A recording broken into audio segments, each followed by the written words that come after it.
here is the well, the first of 4 Shays that are going to have new gears on. This is the first one that's had the new gears put in. Those are the little gears there. You can see the little tiny little things. And the first, let me just get something I can point with.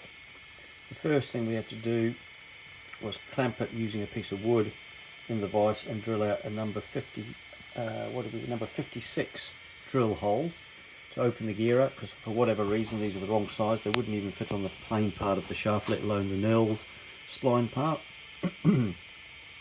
So once those are all drilled out, and you can see the rest of them in the container there, they then set up on the shaft. I've got this set of dividers here which are set at 0.56 of I beg your pardon, yeah, I think it's 0.56 of an inch. I need to double check that. And the other critical thing when you're assembling is to make sure that the point, again I'll get my little implement, where the UJ, where that snugs up against the bit of the bearing, that needs to be quite tight to stop the end float on the shaft, which will cause the gears to slip on the wheel. But on this particular one I've managed to get it done, and I've got 6 wheels now driving.